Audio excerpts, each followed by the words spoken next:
All right, I'm replacing this Dometic analog Duotherm thermostat with a Honeywell thermostat. I think it's the X1N. I'll post the link in the description. It's battery powered, and there's no videos describing how to do this online. There is one for older models, and it's relatively the same.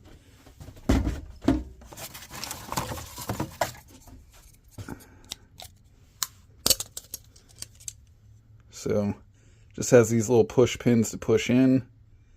You're going to want to leave that RC one up. And, yeah, let's do it. All right, first things first, disconnect your shore power if you're connected. Second, turn off your DC power. Going to pop the cover off this. And now you're going to want to take a photo of how these are wired up, or write it down. The kit does come with labels, so you can label all of them, but it's going to be pretty simple. This red one we're just going to tape off. We're not going to be using the 7.5 volt wire. And then the ground will actually be going into the R connection. So I'm going to take this apart, wire it up, show you what it looks like. One thing I did is I taped this wire here so when I disconnect it, it doesn't fall back into the wall. An issue I ran into with this model that, you know, the other models don't have an issue with is the orange and the blue wire for your air conditioner fan, the high and low speed. And on the other models of the Honeywell thermostat, you put both of them into the G terminal, and then it's only the high function. And you can add a switch between them. You know, add a wire from G and then a single pole double throw switch between the orange and blue wire, and you can have your fan function. But I'm not too concerned about it right now. I am wondering if it'll still work without the orange wire hooked up, but I would imagine so, since it works with the switch in between. All right, we got it all closed up. Power's back on, batteries in the thermostat. So I'm going to put this on before I drill holes in the wall just to make sure that it actually works. All right, so we got plugged in. Let's go to fan, mode, on, nothing. Huh.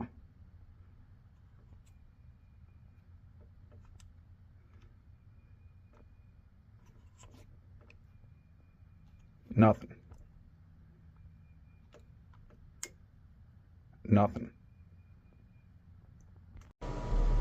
Well, it works for the heater, but not the air conditioner. So we're gonna have to do some more investigating. I got the fan to work on the AC.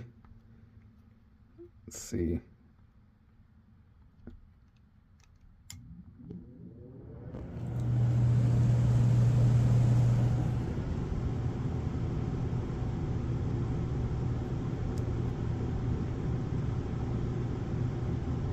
Originally, I had the blue wire in the G spot. The fan didn't turn on, but the compressor did. So then I just switched it to the orange wire, and the fan turned on like I just showed you. I'd kind of like to add a jumper between both, because the orange wire was for the fan, and the blue wire was the fan high. So I would kind of like to jump those together. So we'll see if I can figure anything out for that. This is the solution I came up with. I didn't cut any of the original wires. I just got a Wagyu 3-way connector. And I found stranded wire that had solder on the end that slid right in there. So I just use that. I just finished installing it. Looks pretty good. There was a old hole that's back there. I'll have to fill in. Didn't quite line up with it, but looks good. So go in the fan. On. Save. Fan's on high. Go back to auto. Fan's off. Let's go to mode. Go to cool. I have it set to 67, so we'll see if it kicks on.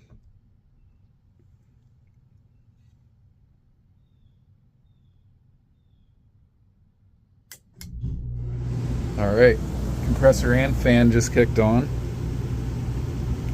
turn that off. Off.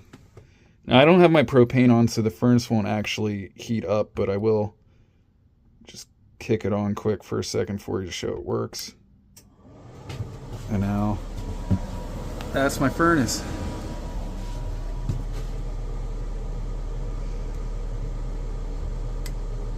If you got a Duotherm analog thermostat, the Honeywell X1N non-programmable will work. It has to be battery powered.